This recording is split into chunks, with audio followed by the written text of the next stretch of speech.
Jake Martinez stood at the observation deck of the transport ship, watching as Kepler-7's station grew larger in the viewport. The massive structure rotated slowly in space, its metal surfaces gleaming under the light of 3 distant suns. This would be his home for the next 2 years as part of Earth's first student exchange program with the Galactic Academy. The 19-year-old human pressed his face closer to the glass, trying to see more details of the station. Other passengers on the transport ship gave him curious looks. Most were returning students from various alien species, and they seemed amused by his obvious excitement. Jake didn't care. This was the adventure of a lifetime. "First time off Earth?" asked a voice behind him. Jake turned to see a tall, blue-skinned being with 4 arms approaching. The alien had kind eyes and a friendly smile that seemed genuine, despite the obvious physical differences. "Yes," Jake replied, extending his hand in the human greeting gesture. "I'm Jake Martinez from Earth." The alien looked at the outstretched hand for a moment, then carefully grasped it with one of his 4 hands. "I am Zek of Altair Prime. I believe we are assigned as dorm mates for this term." Jake's face lit up with a grin. "Really? That's great. I was worried about rooming with someone who might not like humans." Zek tilted his head, a gesture that seemed universal among many species. "Why would anyone dislike humans? Your species is new to galactic society, but that makes you interesting, not unpleasant." As their transport docked with the station, Jake gathered his single bag of belongings. Everything he owned fit into one small travel case, which seemed strange compared to the multiple containers other students were collecting. Zek noticed this and offered to help carry anything, but Jake politely declined. The docking bay was enormous, easily large enough to hold several city blocks worth of buildings. Beings of all shapes and sizes moved through the area, some walking on legs like Jake and Zek, others floating, and a few that seemed to roll or slide across the floor. The air smelled clean but carried unfamiliar scents that Jake's nose couldn't identify. "The station houses about 50,000 students and faculty," Zek explained as they walked toward the main corridors. "Students come from over 200 different worlds across 47 star systems." Jake tried to take in everything at once. Crystalline beings that looked like walking gemstones conversed in musical tones near an information kiosk. A group of insect-like creatures with gossamer wings hovered near the ceiling, their chittering voices echoing off the metal walls. In one corner, several aquatic beings moved through a water-filled tube that ran along the wall like a transparent river. "How? Do they all breathe the same air?" Jake asked, genuinely curious. "The station maintains multiple atmospheric zones," Zek replied. "The main corridors use a standard mix that works for most species. Those who need different environments have specialized areas or wear breathing apparatus. Their dormitory was located in Section C, which Zek explained was designated for humanoid species with similar environmental needs. The hallways here looked more familiar to Jake, with normal doorways and ceiling heights that didn't make him feel like an insect. Their room was simple but comfortable, with 2 sleeping areas, a shared study space, and a small food preparation unit. Zek's side was already decorated with items from his home world, including what looked like family pictures showing groups of blue-skinned, 4-armed beings in various poses. "You can choose whichever sleeping area you prefer," Zek offered. "I have no strong feelings about either one." Jake chose the area near the window, which offered a view of the station's central hub. From here, he could see beings moving through transparent tubes that connected different sections of the station. It was like watching an enormous ant farm. except the ants were intelligent creatures from across the galaxy. "What should I expect from classes here?" Jake asked as he unpacked his few belongings. Zek sat cross-legged on his own sleeping area, watching Jake with obvious interest. "The curriculum is quite advanced. Most students arrive already knowing the basics of interstellar physics, quantum mechanics, and multi-species sociology. What is your educational background on Earth?" Jake felt a sinking feeling in his stomach. "I graduated from high school with good grades, and I had started university studies in engineering. But I don't think we cover the same topics you mentioned." "Earth is still developing its understanding of advanced sciences," Zek said gently. "This is normal for younger species. The Academy has preparatory courses to help students from less technologically advanced worlds." The way Zek said, "less technologically advanced," didn't sound insulting, but it still stung a little. Jake had always considered himself smart, but here he was apparently behind most kindergartners from other worlds. "Don't worry," Zek continued, noticing Jake's expression. "Intelligence and knowledge are different things. Your species must have something special to be invited into the exchange program so early in your galactic membership." A chiming sound echoed through their room, and a voice spoke in what Jake assumed was the station's standard language. Zek listened for a moment, then translated. "New student orientation begins in 1 hour. We should head to the main auditorium soon." As they prepared to leave their room, Jake caught sight of himself in the reflective surface of the food preparation unit. He looked so ordinary compared to Zek's exotic blue skin and extra arms. His brown hair, brown eyes, and average height seemed boring next to the incredible diversity he had seen in just the past few hours. "Zek," he said as they walked toward the auditorium, "what do most species think about humans? I mean, what's our reputation out here?" Zek considered the question carefully. "Humans are considered curious," he said finally. "Your species achieved spaceflight very quickly after discovering fire, relatively speaking. Most species take much longer to develop technology. But you also come from what galactic surveys classify as a death world." Death world? A planet with unusually dangerous conditions. High gravity, aggressive weather patterns, large predators, frequent natural disasters. Most intelligent life develops on much gentler worlds.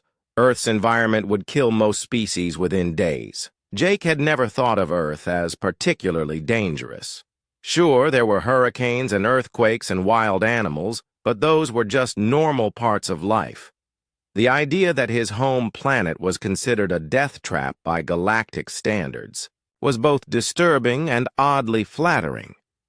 The auditorium was packed with hundreds of beings of every imaginable shape and size. Jake and Zek found seats in a section designated for their height range, though Jake noticed he was still one of the smallest beings present. As the orientation began, Jake realized his real education was just starting. This wasn't just about learning advanced science and technology. This was about finding his place in a universe much larger and stranger than he had ever imagined. Jake's first week at the Galactic Academy was humbling in ways he had never experienced. In his advanced physics class, the professor casually discussed concepts that made his head spin. Students around him took notes on devices that projected holographic equations into the air, while Jake struggled to understand even the basic principles being taught. Today, we will review elementary quantum tunneling applications in faster-than-light communication, announced Professor Krelnock, an insectoid being whose mandibles clicked as she spoke. As you all learned in your preparatory education, the basic principle involves... Jake's pen hovered over his paper, completely lost. The elementary concepts she mentioned were far beyond anything taught on Earth.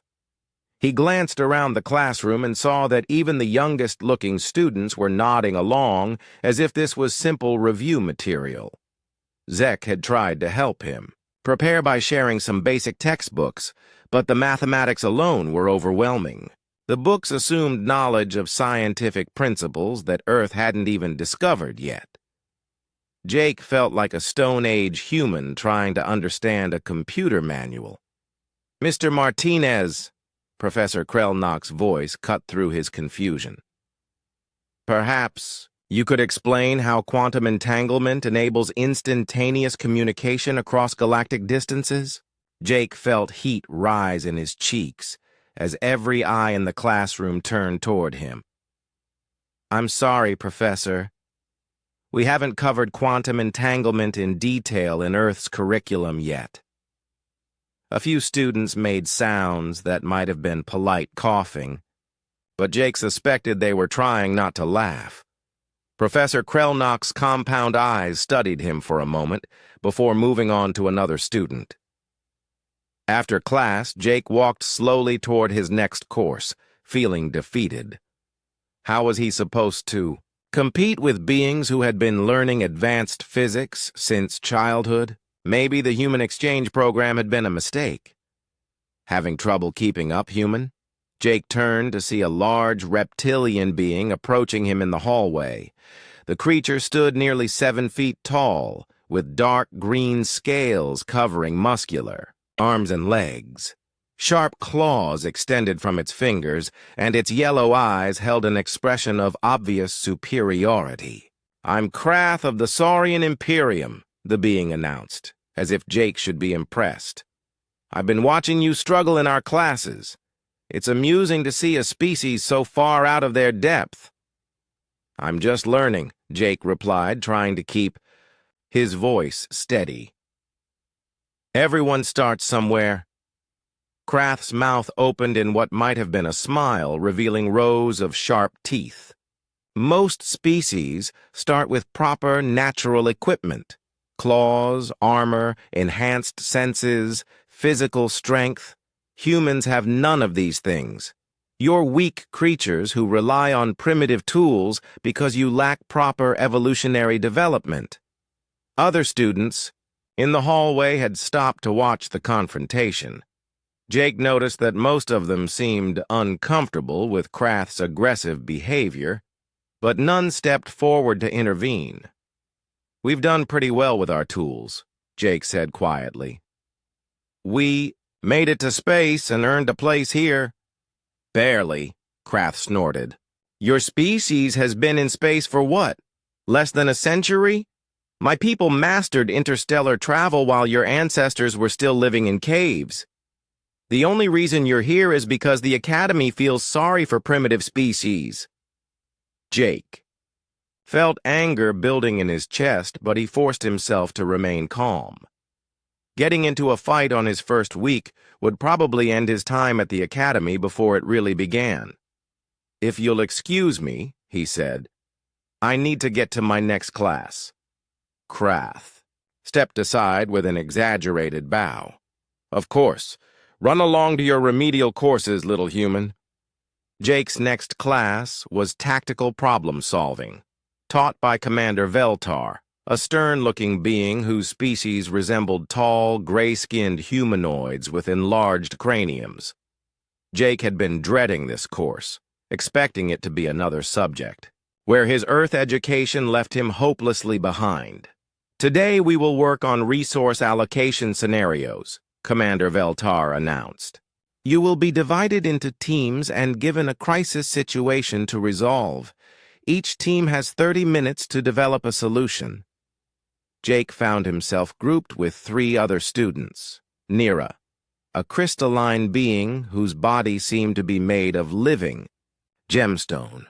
Talk, a small, furry creature with large eyes and quick movements.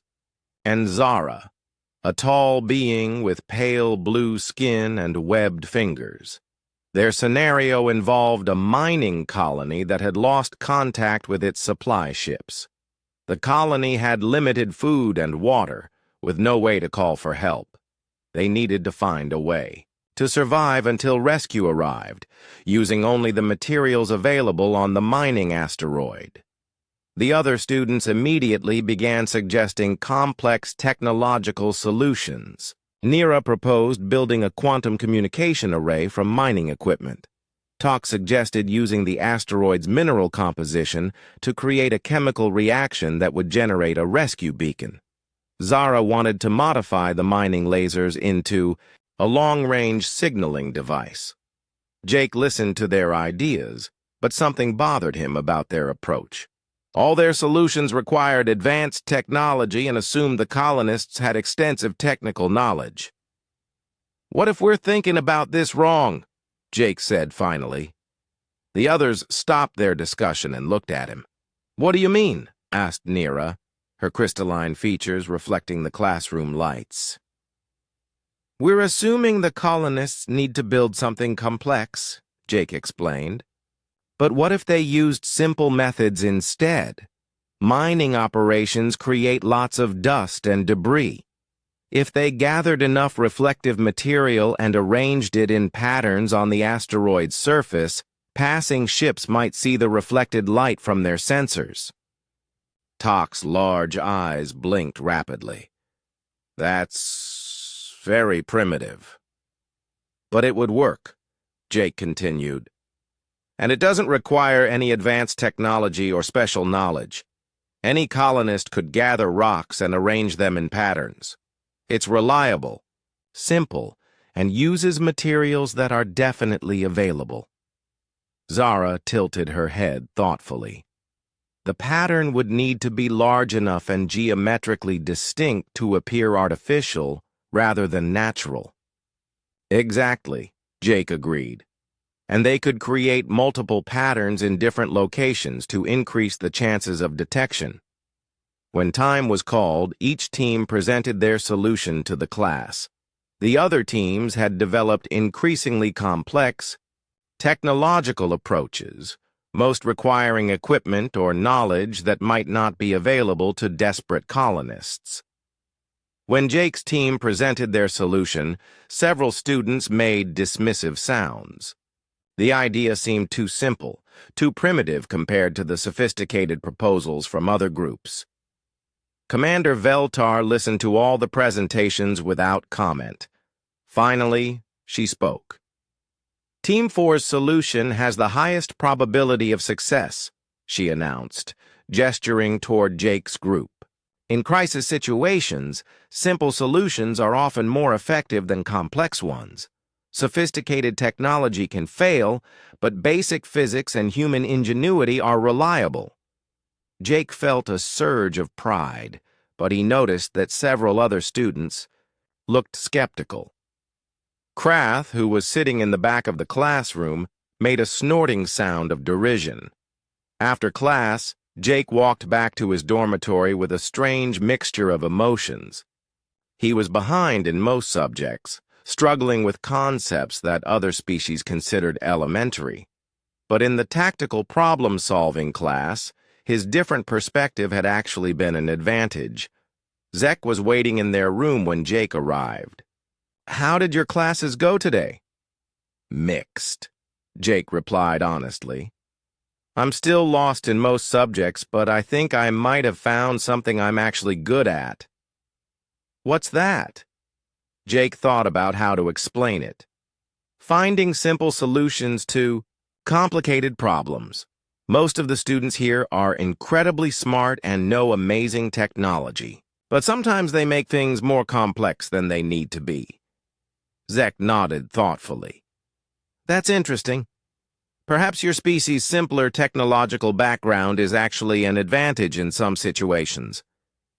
"Maybe," Jake said, "though I'm not sure everyone sees it that way." He told Zek about his encounter with Krath, and his roommate's blue face darkened with concern. "Krath comes from a warrior culture," Zek explained. "His species values physical strength and natural weapons, above intelligence or creativity. He probably sees your success in tactical class as a threat to his worldview." "Great," Jake muttered. So now I have to worry about making enemies just for doing well in class. Don't let him discourage you, Zek advised. The Academy values many different types of intelligence. Your human perspective might be exactly what some courses need. As Jake settled down to study that evening, he realized that his time at the Academy was going to be more challenging than he had expected. Not just because of the advanced curriculum, but because he was representing his entire species. Every success or failure would reflect on humanity's potential place in galactic society. He opened his textbooks and began working through the basic physics problems that other students had mastered years ago. It would be a long road, but he was determined to prove that humans belonged here. The containment field had been flickering for several minutes, but Jake seemed to be the only one who noticed. The other students were focused on Professor Vextar's explanation of hunting patterns, while the technicians appeared absorbed in their monitoring equipment. The brief shimmer of the energy barrier caught Jake's attention each time it happened, though the interruptions lasted only fractions of a second. The Shadow Stalker's primary advantage comes from its ability to remain completely motionless for extended periods, Professor Vextar was explaining. They can wait in perfect stillness for hours or even days until the ideal moment to strike. As if responding to the professor's words, the creature inside the containment field had stopped moving entirely. It crouched in the center of the transparent cube, looking like a statue carved from obsidian. Only its head moved slightly, turning to track the holographic prey projections that continued to move around its enclosure. Jake found himself studying the Shadow Stalker's behavior more carefully than his classmates seemed to be doing. While they appeared focused on taking notes about hunting strategies, he was watching the creature itself. Something about its posture suggested it was not simply demonstrating hunting behavior for educational purposes. The way it held its head, the tension in its limbs, the subtle shift in its positioning, everything indicated an animal that was actively planning something. The specimen appears to be entering hunting mode, one of the technicians called out to Professor Vextar. Should we adjust the simulation parameters? No, this is excellent, the professor replied. Students, observe how the predator's entire demeanor changes when it identifies a potential target. Notice the controlled breathing, the careful positioning, the intense focus. Lisa leaned over toward Jake. Is it just me, or does that thing look like it's planning to escape? She whispered. Jake nodded, grateful that someone else had noticed what he was seeing. It's definitely doing something other than just hunting the projections. The Shadow Stalker had begun moving again, but its movements were different now. Instead of tracking the holographic prey, it was systematically exploring the boundaries of its containment field. Its claws traced along the energy barriers, testing for weaknesses that only it could detect. Professor, Jake called out, raising his hand. I think there might be a problem with the containment field. Professor Vextar looked up from his notes. What do you mean, Mr. Martinez? The creature isn't hunting the projections anymore. It's testing the barriers. Several students turned to look at Jake with expressions ranging from confusion to mild annoyance. Krath made a sound that might have been a snort of derision. The human thinks he understands predator behavior better than a shadow stalker, Krath said loudly enough for half the classroom to hear. Perhaps you should stick to subjects more suited to your primitive understanding. Professor Vextar held up one of his tentacle-like appendages for silence. Mr. Martinez raises an interesting observation. Let us watch more carefully. But even as the professor spoke, Jake could see that the containment field's flickering was becoming more frequent. The energy barriers that held the Shadow Stalker were clearly experiencing some kind of technical difficulty, and the creature had definitely noticed. The Shadow Stalker moved to one corner of its enclosure and pressed both clawed hands against the containment field. For a moment, nothing happened. Then the entire barrier flickered more dramatically than before, and a sound like electrical discharge filled the lecture hall. "System alert," one of the technicians announced, his voice tight with concern. "We're showing fluctuations in the containment grid." "How serious are the fluctuations?" Professor Vextar asked, moving toward the technician's monitoring station. "Unknown at this time. The backup systems are compensating, but we should consider ending the demonstration early." Jake watched as the Shadow Stalker seemed to sense the weakness in its prison. The creature's intelligence was clearly much greater than anyone had expected. It had not only detected the technical problems with the containment field, but had begun systematically testing different areas to find the weakest points. "Professor, I really think we should evacuate the classroom," Jake said, standing up from his seat. "That thing knows the containment field is failing." This time his words caused more reaction from his fellow students. Several turned to stare at him, and a few made sounds of protest. "The human is panicking," called out one of Kraft's companions, a heavily built being with thick, armor-like skin. "Typical prey species behavior when confronted with a real predator." "I'm not panicking," Jake replied, trying to keep his voice calm. "I'm observing behavior that suggests immediate danger." But even as he spoke, the Shadow Stalker had found what it was looking for. It pressed against a particular section of the containment field and held pressure there for several seconds. The energy barrier flickered more violently, and warning alarms began sounding from the technician's equipment. "Critical system failure," the lead technician announced, his voice now showing obvious alarm. "Containment breach in progress. All students should evacuate immediately." Chaos erupted in the lecture hall. Students began pushing toward the exits, some moving with the quick efficiency of species accustomed to danger, others stumbling in panic. The orderly classroom environment dissolved into confusion as beings of different sizes and shapes tried to navigate the tiered seating while moving as quickly as possible. Jake looked back toward the containment field and saw that the Shadow Stalker had increased its efforts. The creature was no longer testing the barriers. It was actively working to break them down. Its claws scraped against the energy field, sending cascades of sparks into the air. "Lisa!"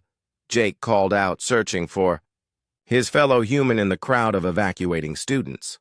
He spotted her near the front of the lecture hall, moving toward the main exit with a group of other students. Professor Vexatar was working frantically with the technicians, trying to reinforce the failing containment system. "Backup power to the primary grid," he ordered.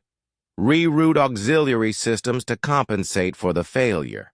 "Sir, the creature appears to be using some kind of bioelectric discharge," one technician reported. "It's actively disrupting our containment field through direct electrical interference." Jake felt his blood run cold. The Shadow Stalker wasn't just physically strong and intelligent. It had biological capabilities that the Academy's security systems hadn't anticipated.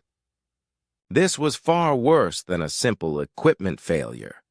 The containment field flickered once more, held for a moment, then collapsed entirely. The Shadow Stalker stood motionless for perhaps 2 seconds, as if surprised by its sudden freedom.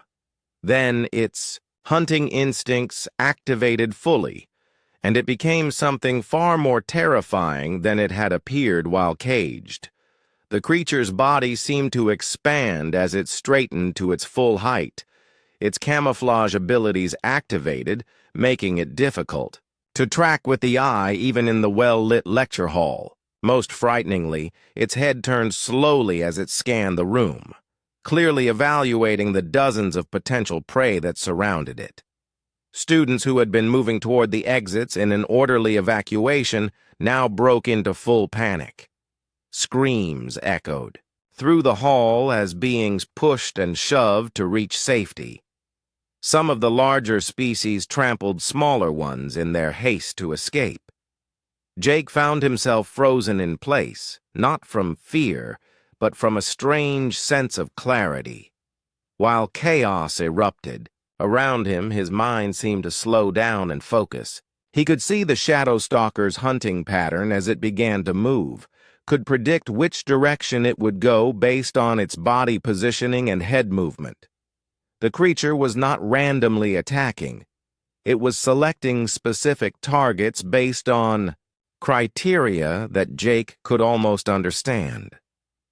It ignored the largest, most dangerous-looking species and focused on those that appeared vulnerable or isolated. And it was moving toward Lisa, who had become separated from the main group of evacuating students and was now trapped near the front of the lecture hall.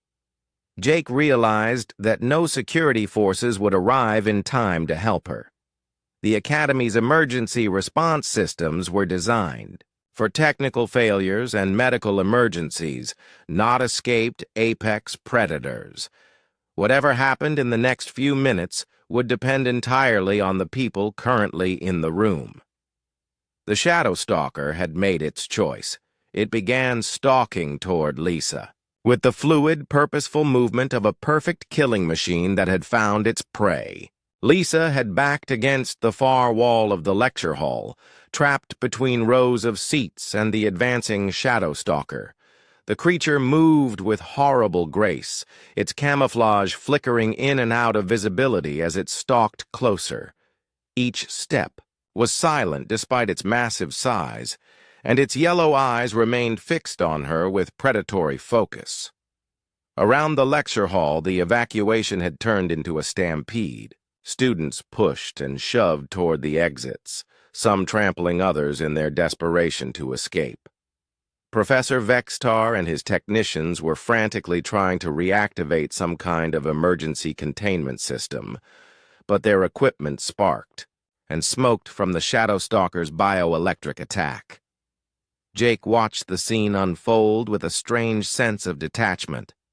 Time seemed to slow down as his mind processed what was happening.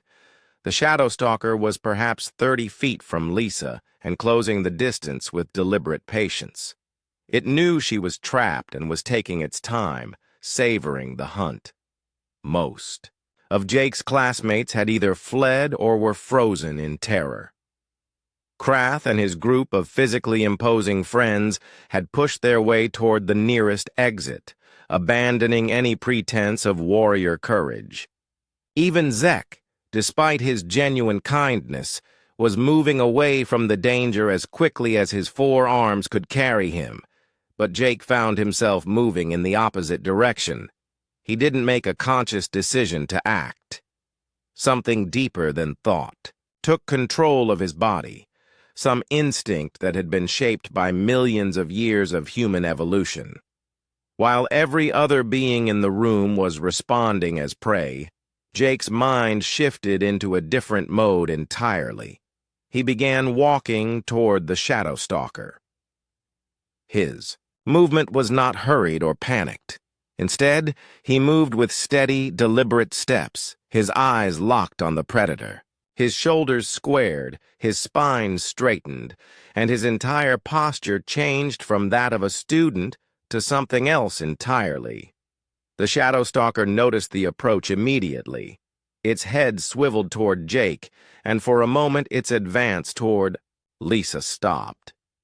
The creature's alien intelligence processed this unexpected development. Prey was not supposed to approach predators.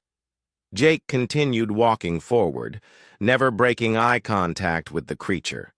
As he moved, he began making sounds that seemed to come from somewhere deep in his chest. They were not words or screams, but low, threatening vocalizations that carried a clear message. Challenge accepted. "Jake, no!" Lisa called out from behind. The Shadow Stalker. "Get away from it!" But Jake ignored her completely. His focus was entirely on the predator in front of him. He could see confusion in the creature's posture as it tried to understand why this small, apparently defenseless being was acting like a threat instead of fleeing like proper prey. Jake's hands found a piece of broken equipment that had fallen from one of the technician's stations. Without looking away from the shadow stalker, he hefted the metal fragment, testing its weight. It would make a poor weapon against such a powerful creature, but that wasn't the point. The point was to demonstrate that he was armed and willing to fight. The shadow stalker took a step back. The movement was slight, barely perceptible, but Jake saw it and understood its significance. The creature was reassessing the situation. This wasn't supposed to happen. Prey didn't advance on predators. Prey didn't make challenging sounds and brandish weapons. Prey was supposed to run or freeze in terror. Jake took another step forward, raising the metal fragment and letting out a deeper, more threatening sound. The noise echoed through the lecture hall, cutting through the chaos of the evacuation. Several students who had been fleeing stopped to look back, unable to believe what they were seeing. "What is he doing?" someone whispered. "The human has lost his mind," another voice replied. But Professor Vextar, still working frantically at his equipment, looked up and saw something different. "Fascinating," he murmured. "The human is exhibiting apex predator behavior." Jake continued his advance, and the shadow stalker continued to back away. The creature's hunting instincts were being overwhelmed by something it had never encountered before, potential prey that acted like a competing predator. Its alien mind struggled to categorize this new threat. Jake could sense the creature's confusion, and some primal part of his brain recognized an opportunity. He raised his arms above his head, making himself appear larger, and let out the loudest, most aggressive sound he could produce. It was part roar, part scream, and entirely intimidating. The sound seemed to fill the entire lecture hall. Students who had reached the exits stopped running and turned to stare. The few remaining beings in the room went completely silent, shocked by the raw aggression in Jake's voice. The shadow stalker took another step backward, its claws scraping against the floor. For the first time since escaping its containment, the creature looked uncertain. Jake pressed his advantage. He began moving in a slow circle around the shadow stalker, never breaking eye contact, always keeping himself between the creature and Lisa. His movements were controlled but aggressive, like a boxer circling an opponent, looking for weakness. "Stay. Behind me!" he called to Lisa without turning his head. "Move toward the exit slowly, but don't run." Lisa began edging along the wall, giving the confrontation a wide berth. Jake adjusted his position to maintain his protective stance between her and the shadow stalker. The creature's head tracked Lisa's movement, but every time it tried to focus on her, Jake made another threatening sound or moved closer, forcing it to return its attention to him. The predator was being forced to treat Jake as the primary threat, even though every instinct told it that the small human should be easy prey. "Impossible," breathed Krath from somewhere near the exit. "Humans are prey species. They don't have the natural weapons or physical strength to threaten a shadow stalker." But Jake wasn't relying on physical strength or natural weapons. He was using something far more powerful, psychological warfare. He was projecting absolute confidence, unwavering determination, and the clear message that attacking Lisa would require going through him first, and he would make that encounter cost far more than it was worth. The shadow stalker began showing signs of genuine agitation. It had evolved to hunt creatures that behaved predictably, either fighting with tooth and claw or fleeing in terror. Jake's behavior fit neither pattern. He wasn't attacking, but he wasn't backing down either. He was claiming territory and defending it with the kind of calm, controlled aggression that marked a true apex predator. The creature took another step back, then another. Its camouflage flickered more frequently now, a sign of stress or confusion. The perfect hunter was being out-hunted by something it didn't understand. Jake could feel the shift in the room's atmosphere. The panic had not disappeared, but it had been replaced by something else: awe, confusion, and a dawning realization that they were witnessing something unprecedented. A human was making a shadow stalker back down through sheer force of will.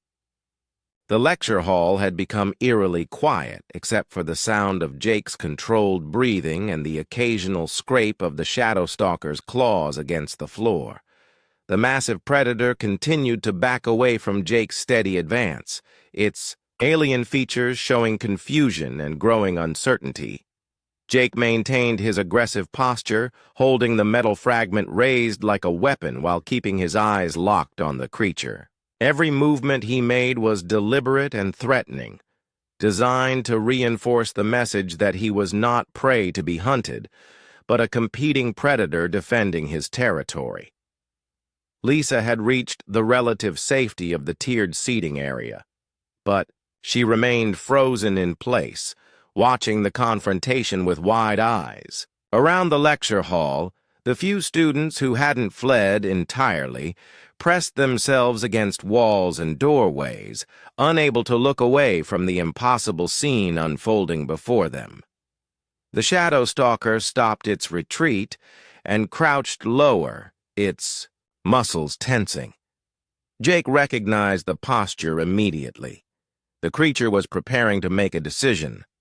It could continue backing down, which went against every instinct it possessed, or it could call Jake's bluff and attack. Jake knew this was the critical moment.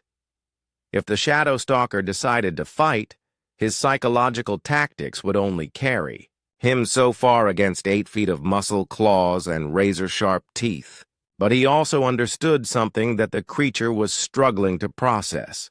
He wasn't bluffing. He took another step forward, closing the distance between them to less than 15 feet. At this range, the shadow stalker could cover the gap in a single leap. But Jake showed no fear. Instead, he let out another low, threatening growl and shifted his weight forward as if preparing to charge. The creature's head tilted slightly, studying this bizarre opponent. In its alien mind, it was trying to reconcile Jake's small size and apparent physical weakness with his absolutely fearless behavior. Every other being in the room had reacted as expected when confronted with a shadow stalker. They had fled, frozen in terror, or cowered in submission. This human was doing something unprecedented. "Security to Lecture Hall 7. Professor Vextar was speaking urgently into his communication device. "We need immediate containment assistance. The situation is unique." Jake heard the professor's words, but didn't allow them to distract him from the confrontation. He knew that security forces were probably still several minutes away, and this standoff would be resolved long before they arrived. Everything depended on convincing the shadow stalker that attacking him would be too costly to be worthwhile.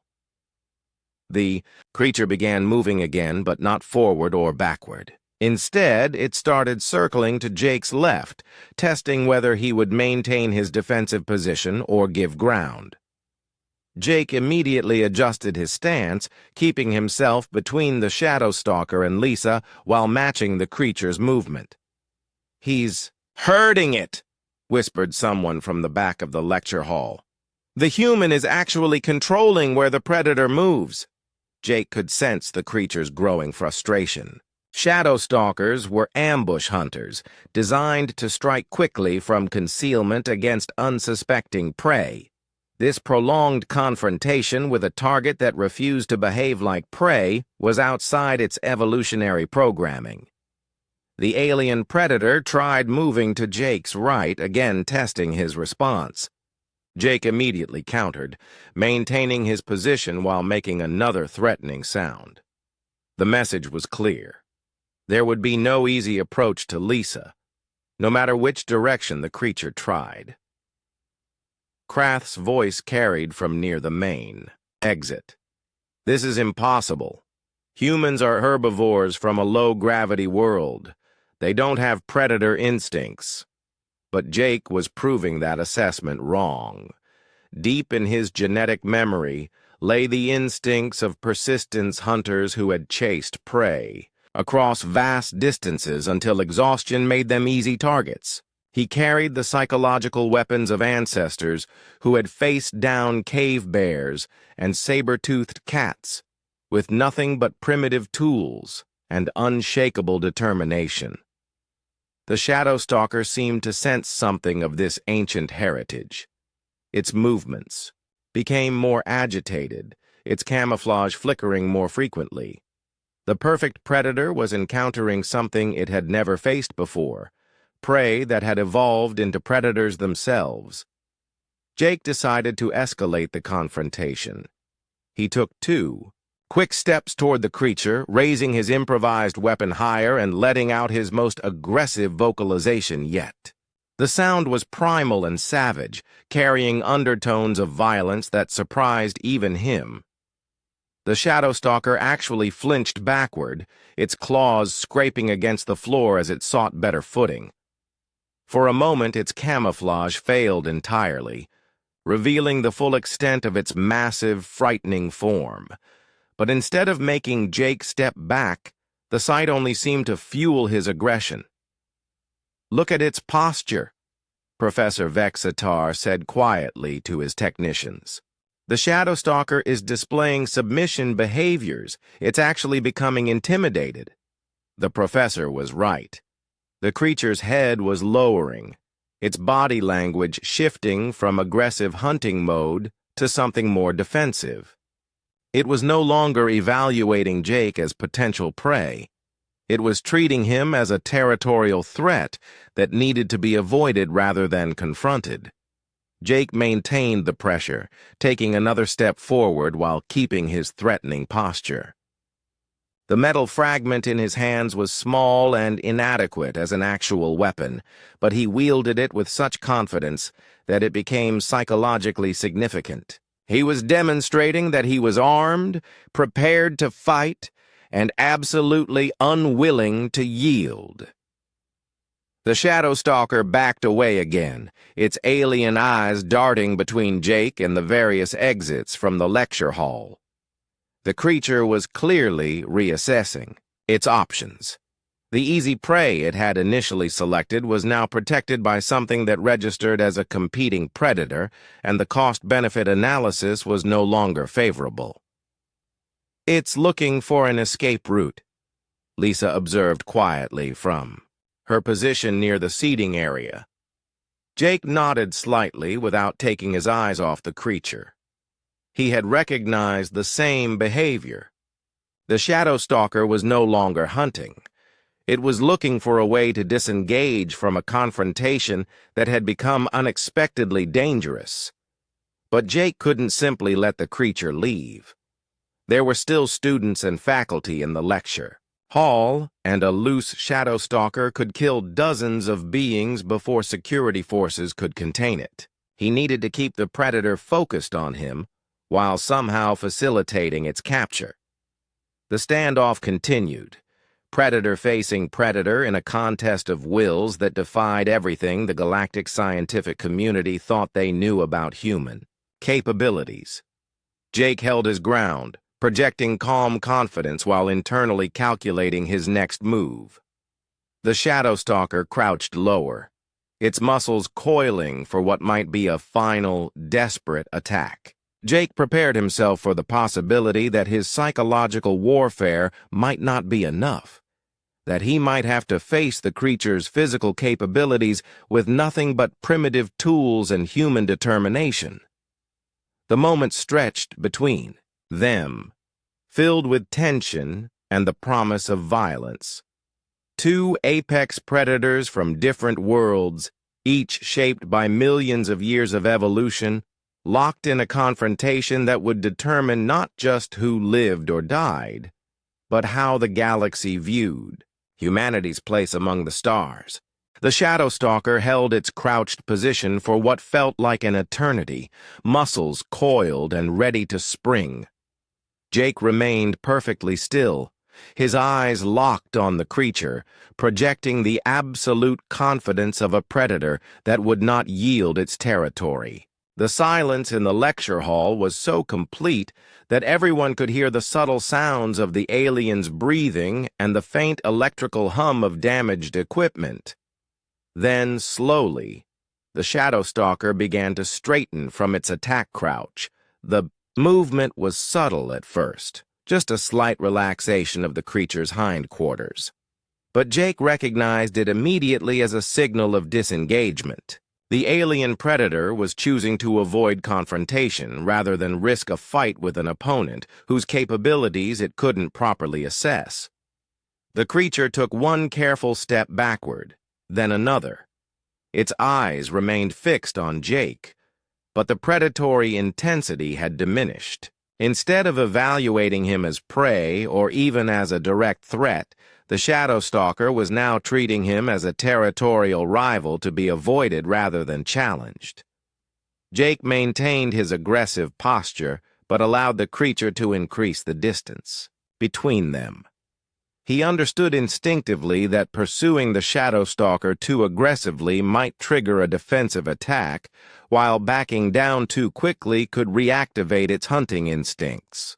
The key was to project continued threat, while allowing the creature to retreat with dignity. Remarkable, Professor Vextar whispered to his technicians. The human understands dominance dynamics better than most trained xenobiologists. Heavy footsteps echoed from the main corridor, and the distinctive whine of energy weapons charging filled the air. Academy security forces were finally arriving, equipped with the specialized equipment needed to contain an escaped apex predator.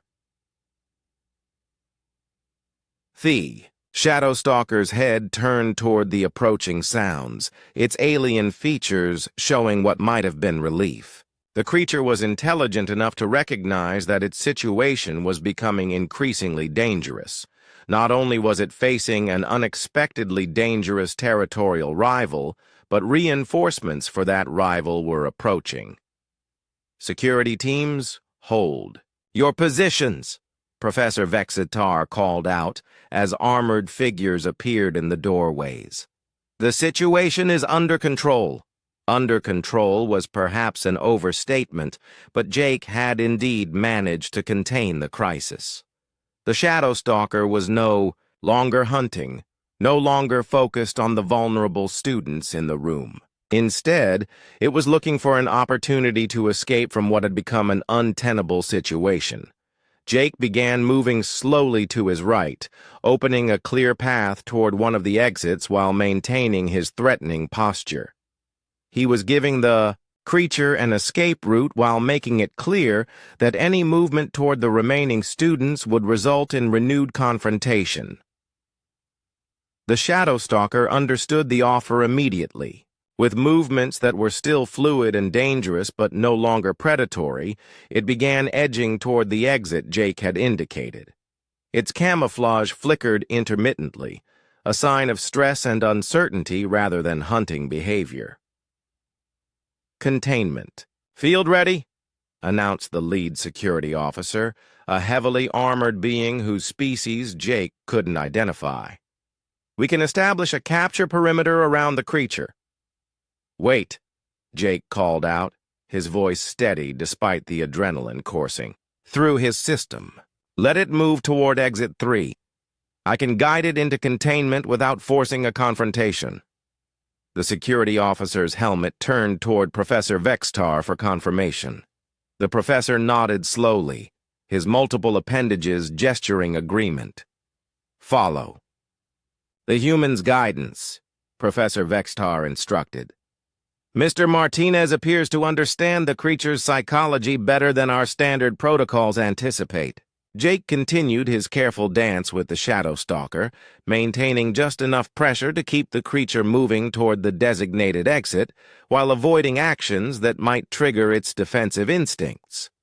It was like guiding a massive, deadly sheepdog, requiring patience, confidence, and perfect timing.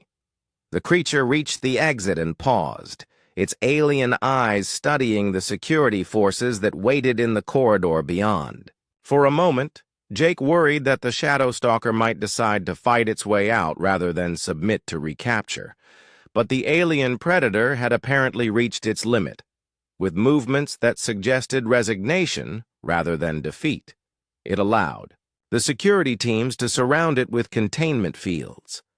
The capture was accomplished without violence, without injury, and without the kind of destruction that usually accompanied Shadow Stalker incidents.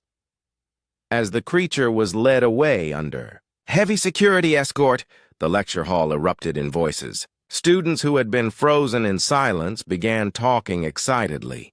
Professors started taking notes frantically, and technicians hurried to examine their damaged equipment.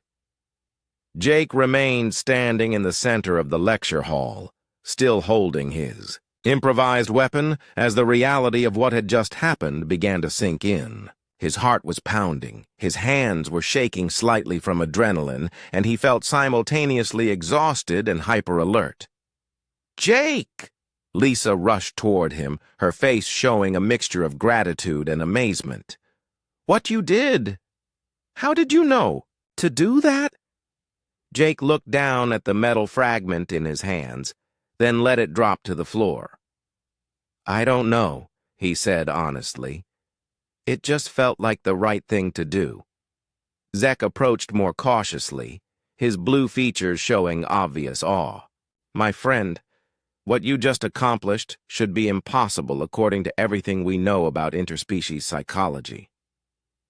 Around the lecture hall, other students were staring at Jake with expressions ranging from amazement to confusion to what might have been fear. They had witnessed something that challenged their fundamental understanding of human capabilities and limitations. Krath appeared at the edge of the group, his reptilian features showing an emotion Jake had never seen before. Respect mixed with uncertainty. "Human," Krath said formally. "I owe you an apology. I believed your species lacked the instincts of true predators. I was clearly wrong." Professor Vextar approached the group, his tentacle-like appendages moving in patterns that suggested intense intellectual excitement. "Mr. Martinez," the professor said, "what you have just demonstrated raises profound questions about human evolutionary history. Would you be willing to participate in some follow-up studies? I believe the galactic scientific community needs to significantly revise its understanding of your species." Jake looked around at the faces watching him. Alien. Features showing curiosity, respect, and in some cases wariness that hadn't been there before. He realized that his actions had changed more than just the immediate crisis. He had altered how these beings viewed humanity itself. "I'll help with any studies you think are necessary," Jake replied. "But I hope people understand that I'm not some kind of superhuman. I just did what felt natural when someone was in danger." Professor Vexitar's compound eyes studied him intently. "Mr. Martinez, I suspect that what feels natural to humans may be far more extraordinary than your species realizes." As the excitement in the lecture hall gradually subsided and students began filing out to spread word of what they had witnessed, Jake found himself wondering what the long-term consequences of this incident might be. He had come to the academy to learn about galactic civilization, but instead he had taught that civilization something unexpected about humanity. The question now was whether that lesson would prove to be a blessing or a complication for Earth's future among the stars. 3 days after the Shadowstalker incident, Jake found himself sitting in Professor Vextar's private office, surrounded by monitoring equipment and recording devices.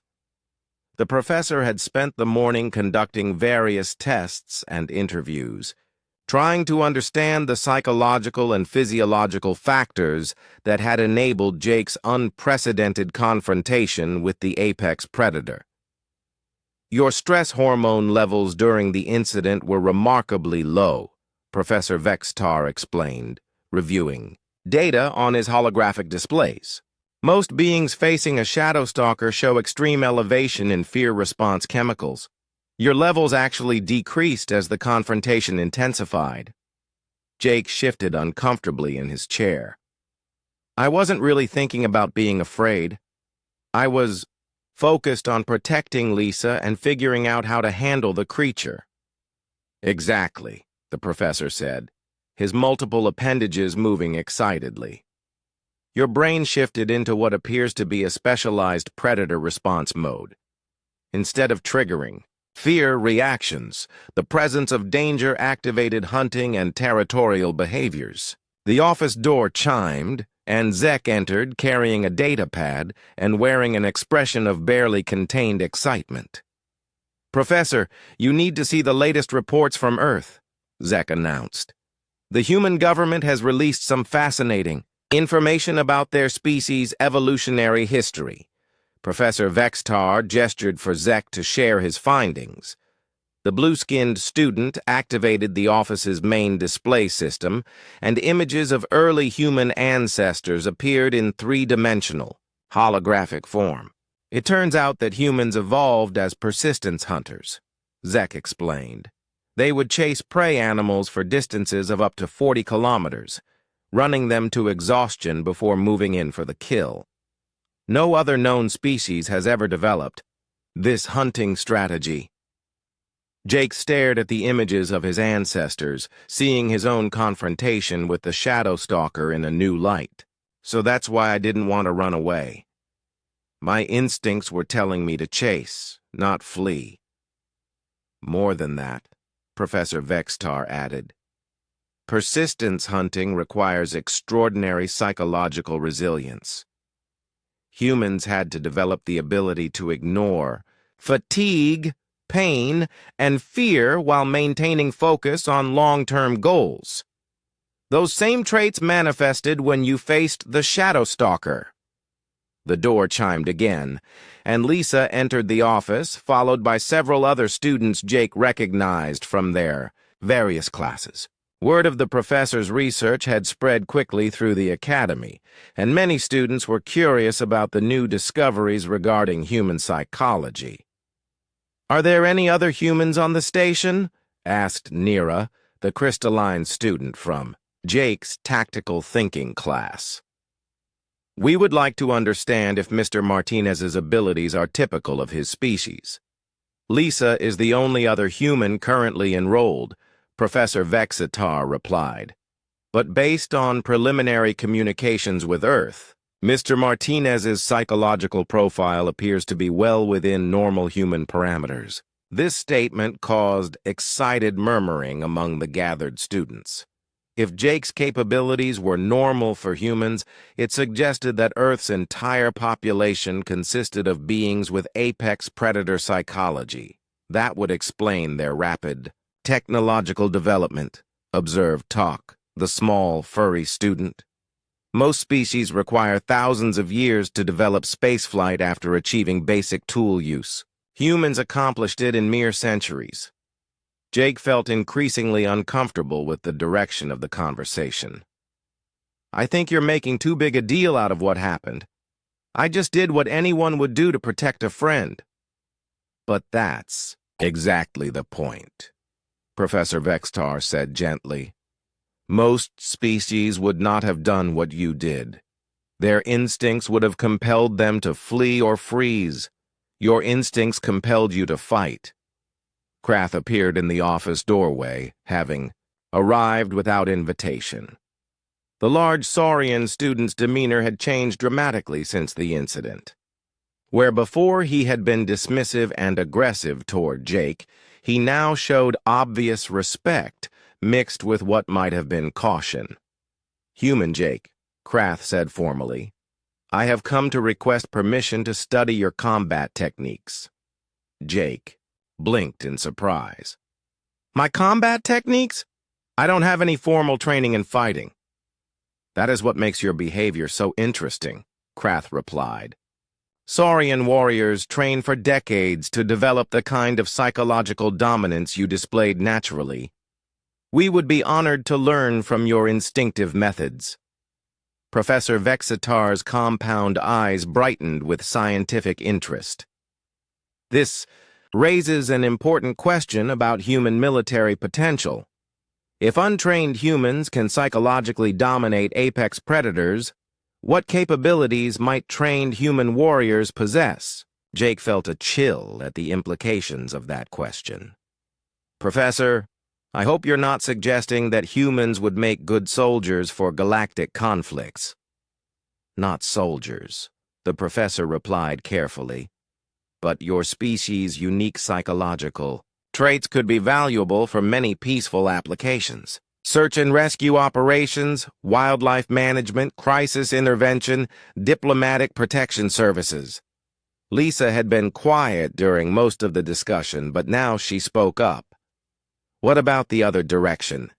If humans have predator psychology, how will other species react to that knowledge?" It was a perceptive question that highlighted the potential complications of Jake's demonstration. Several students in the office exchanged glances that suggested Lisa's concern was well-founded. "Some species may find human psychology disturbing," Professor Vextar admitted. "Prey species, in particular, may feel uncomfortable around beings with such pronounced predator traits." Jake's communication device chimed with an incoming message from Earth. He glanced at the display and saw that it was from his younger sister, Amy, whom he had been meaning to contact for several days. "Excuse me," he said to the group. "This is from my family. I should take it." The office's communication system activated, and Amy's face appeared on the holographic display. She was 16 years old, with the same brown hair and eyes as Jake, and her expression showed obvious excitement. "Jake, everyone here is talking about what happened at your school. The news feeds are calling you a hero." Jake felt his stomach sink. "Amy, please tell me this story hasn't made it into Earth's news networks. Are you kidding? It's the biggest story of the week. Human student faces down alien monster is trending on every platform. Mom and Dad are so proud they can't stop talking about it." Professor Vextar leaned toward the display. "Miss Martinez, this is Professor Vextar from the Academy. Your brother has indeed accomplished something remarkable, but we hope to keep the publicity to a minimum while we complete our scientific analysis." Amy's eyes widened as she noticed the alien professor and the gathering of non-human students in the background. "Oh, wow, you're actually surrounded by aliens. This is so cool." "Amy," Jake said patiently, "they prefer to be called people from other worlds, rather than aliens. And yes, it's been an interesting experience. The government people want to talk to you," Amy continued. "Something about expanding the exchange program and possibly sending more humans to space academies. They're saying Earth might have more to offer galactic society than anyone realized." Jake looked around the office at the faces watching him, some showing scientific curiosity, others displaying newly respectful wariness. He realized that his split-second decision to protect Lisa had set in motion changes that would extend far beyond his own educational experience. "Tell them I'll talk to whoever they want me to talk to," Jake said to his sister. "But also tell them that humans aren't all like me. I'm just a regular person who did what felt right." After ending the communication with Amy, Jake turned back to Professor Vextar and the assembled students. "Professor, what happens now?" Are you going to publish papers about human predator psychology? Will this change how Earth is treated in galactic politics? Professor Vextar's appendages moved in patterns that suggested careful consideration. Mr. Martinez, what you have shown us is that humanity brings unique capabilities to galactic civilization. How that knowledge is used will depend largely on how humans choose to present themselves to the galaxy. Jake nodded slowly, understanding the weight of responsibility that had been placed on his shoulders. Through one moment of instinctive courage, he had become humanity's unofficial ambassador to a galaxy that was still learning what it meant to share space with persistence hunters from a death world. Outside the office windows, the stars of the galaxy stretched endlessly into space. Each point of light represented worlds and civilizations that would soon learn that Earth's children were more than just another species joining the cosmic community. They were apex predators with the psychological tools to thrive in environments that would challenge the galaxy's understanding of what it meant to be civilized. The real test would be proving that predators could also be protectors, that hunting instincts could be channeled toward building rather than destroying. Jake looked at his alien classmates and saw both opportunity and responsibility in their eyes. Humanity's journey among the stars was just beginning, and it would be far more interesting than anyone had anticipated.